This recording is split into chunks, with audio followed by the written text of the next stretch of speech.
तक बर्दाश्त करते रहेंगे। अब बात सिर्फ सहायक ड्यूटी तक सीमित नहीं रही, बहुत कुछ गलत हो रहा है। शायद ही 100 में से एक मामला सामने आता है, तब जाकर सरकार जांच के आदेश देती है। हमारी सेना गलत नहीं है, लेकिन कुछ ऑफिसरों की वजह से पूरी सेना पे कीचड़ उछलता है। एक एप्लीकेशन लिखा था कि सेना में ऐसा नहीं होना चाहिए कि जवान जो फाइटर सोल्जर हैं वो अधिकारियों के सहायक या उनके मेम साहब कुत्ते टालाना बूट पालिश जैसी संबंधित कार्रवाई बंद होनी चाहिए।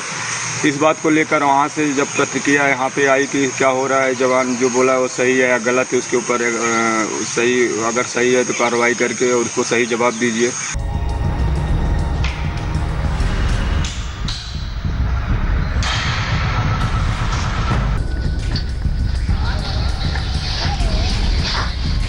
नमस्ते माँ जी।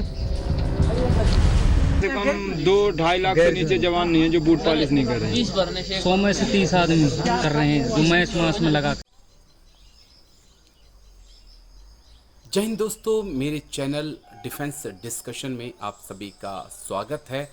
आज एक और अहम मुद्दे पर मैं आपके साथ बात करने आया हूं। आज का वो मुद्दा है जिस पर तमाम बड़े अधिकारी बात करने से बचते हैं।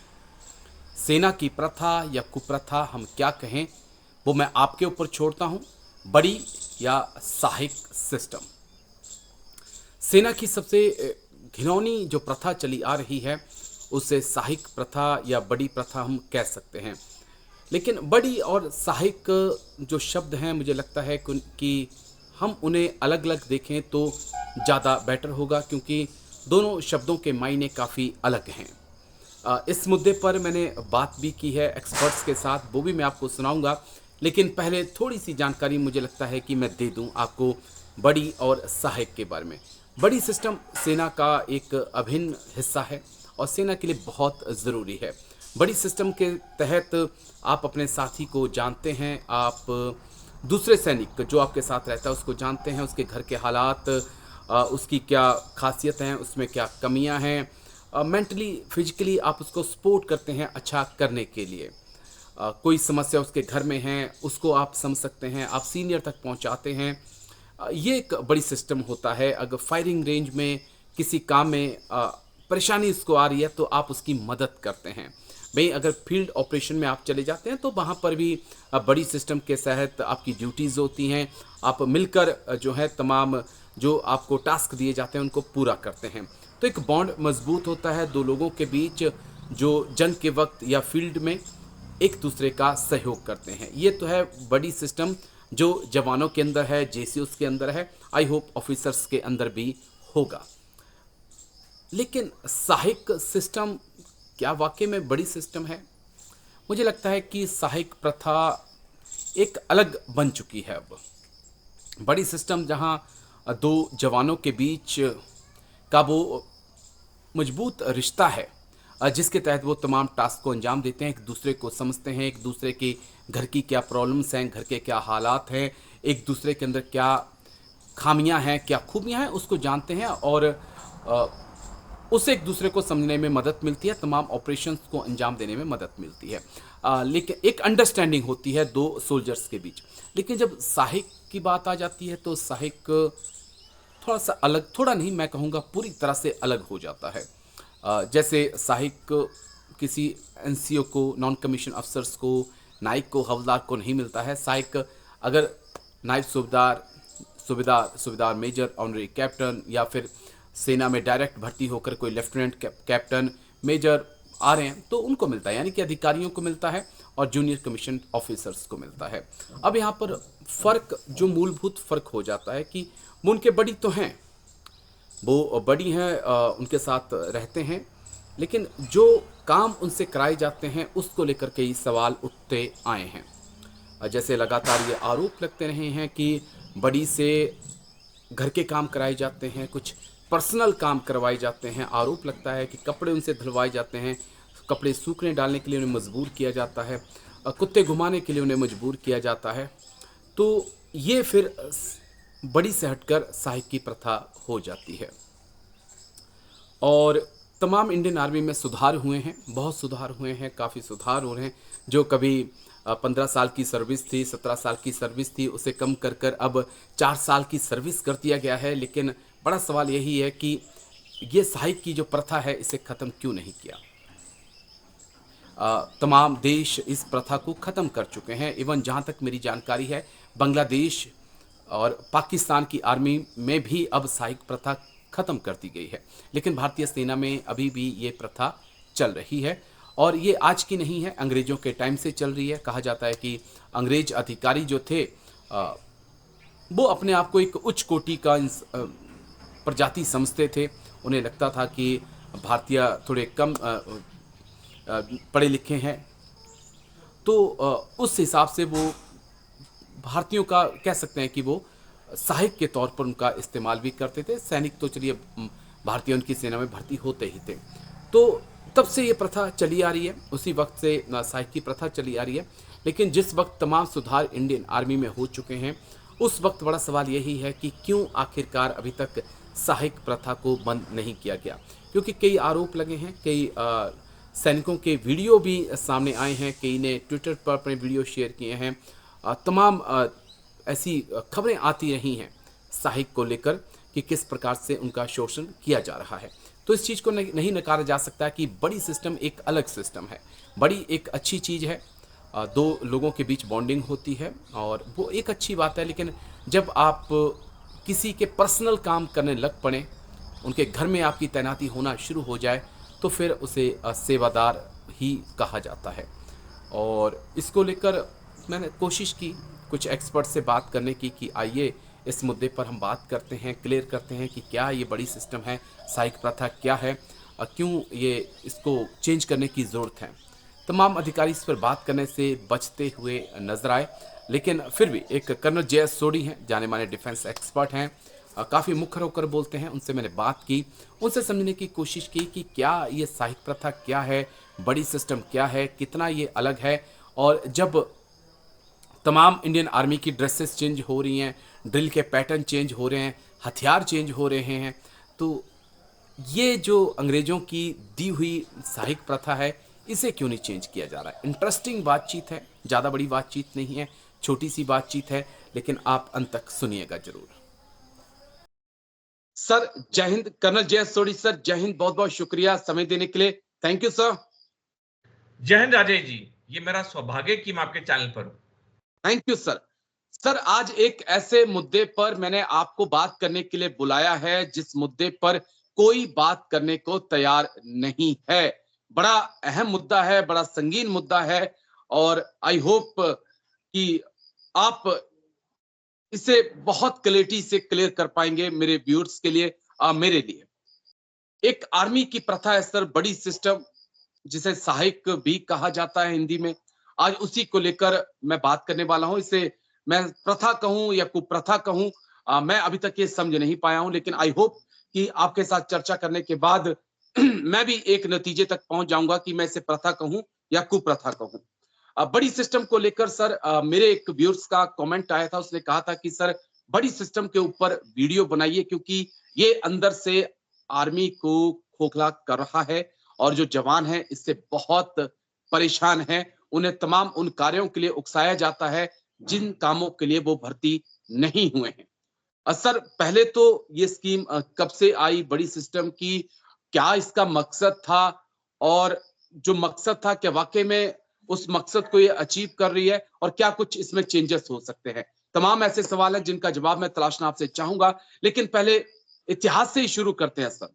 बड़ी सिस्टम की जरूरत या सहायक की जरूरत भारतीय सेना में कब से हुई, क्यों हुई और क्या एक इसका उद्देश्य था सर?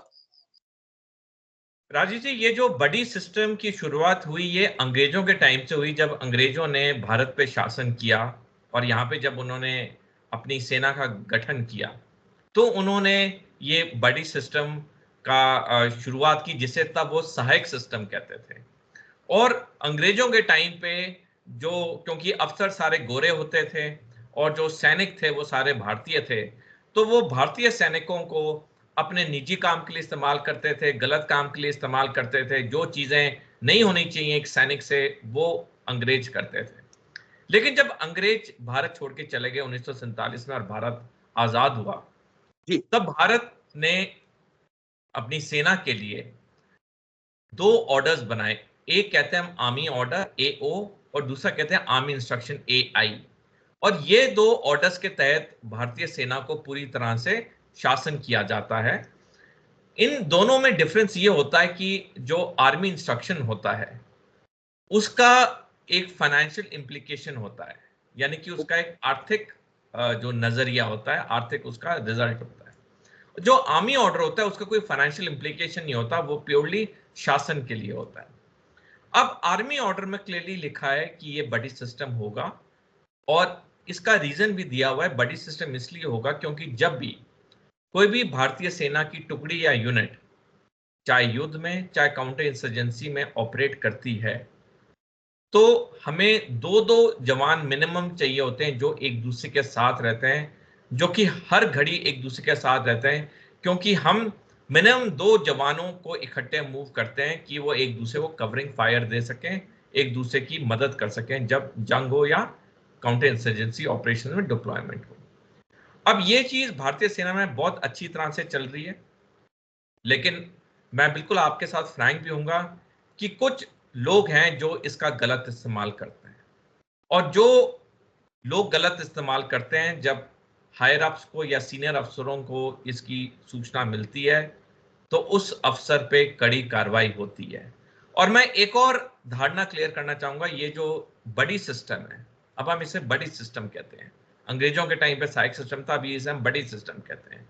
ये जो बड़ी सिस्टम है ये ऑफिसर्स के लिए भी है और जेसीओज या जूनियर कमीशन ऑफिसर्स के लिए भी है। मैं आपके दर्शकों को बताना चाहूंगा, जो लोग फौज की इन टर्म्स के साथ वाकिफ नहीं है, जूनियर कमीशन ऑफिसर वो लोग होते हैं जो कि सैनिक से वो प्रमोट होके जूनियर कमीशन ऑफिसर्स यानी कि नायब सूबेदार, सूबेदार या सूबेदार मेजर के रैंक पे आते हैं, और जैसे ही एक सैनिक जेसीओ बनता है उसे ये बड़ी ऑथराइज्ड होता है, जैसे अफसरों को ऑथराइज होता है। तो पहली बात ये धारणा कि ये बड़ी सिस्टम सिर्फ अफसरों के लिए है, वो गलत है। वो ऑफिसर्स के लिए भी है और जेसीओस के लिए भी है। दूसरी चीज, जैसे मैंने आपको बताया, जैसे समाज में अच्छे लोग भी होते हैं, बुरे लोग भी होते हैं, ऐसे ही सेना में अधिकतर अफसर अच्छे हैं, लेकिन कुछ हैं गिने चुने जो कि इन बड़ी सिस्टम का गलत दुरुपयोग करते हैं। और जब जब, जैसे मैंने पहले बताया, सीनियर अफसर्स को इसकी रिपोर्ट मिलती है, उस अफसर पे कड़ी कार्रवाई होती है। तो ये चीज हमें समझनी होगी कि इसका जो मेन रीजन है, ये मेन रीजन है कि जब एक बड़ी सिस्टम होता है तो वो 2 इंसान एक दूसरे को अच्छी तरह से जानते हैं, और जब युद्ध में जाते हैं या युद्ध जैसी सिचुएशन में जाते हैं, तो क्योंकि एक दूसरे को वो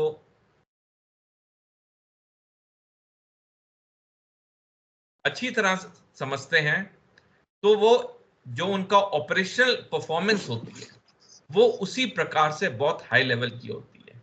जैसे एक मैं आपके दर्शकों को एग्जांपल देना चाहूंगा, जब हम स्कूल या कॉलेज में पढ़ते हैं, हमारे 2 अगर अच्छे दोस्त हैं, वो एक दूसरे को बहुत अच्छी तरह समझते हैं, दुख हो सुख हो वो एक दूसरे के साथ रहते हैं। इसी प्रकार ये जो बड़ी सिस्टम है ये इसलिए बनाया गया है कि 2 आदमी एक दूसरे को अच्छी तरह समझें, और उसके बाद जब रिक्वायरमेंट आए, चाहे लड़ाई या लड़ाई जैसी सिचुएशन, चाहे काउंटर इंसर्जेंसी ऑपरेशन हो, तो उनकी जो परफॉर्मेंस है वो बहुत अच्छी हो।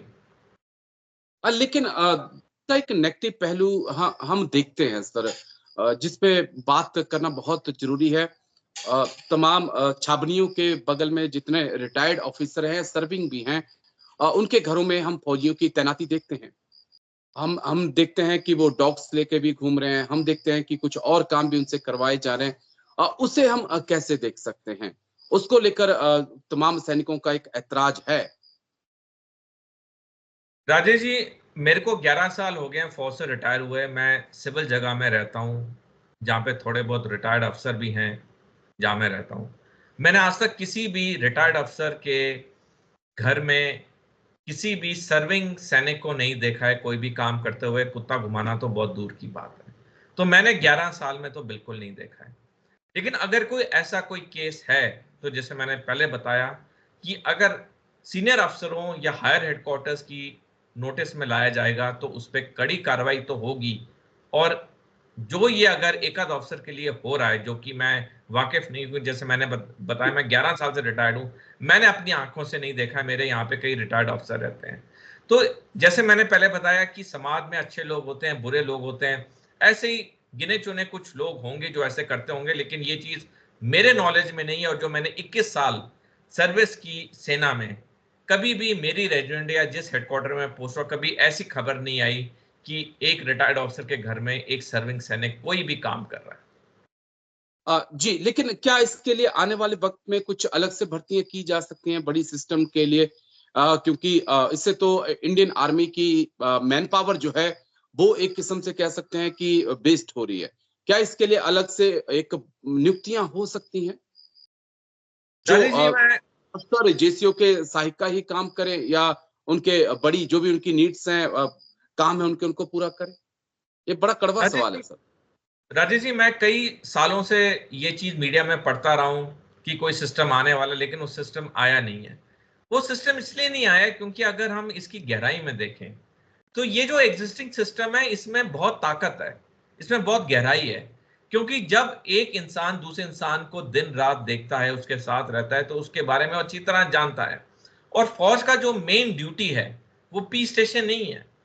ये गलत धारणा है कुछ लोगों को कि फौज की ड्यूटी, मेन जो ड्यूटी है वो पीस स्टेशन है। यहाँ पे वो स्विमिंग करते हैं, घुड़सवारी करते हैं, गोल्फ खेलते हैं, पार्टियों में जाते हैं।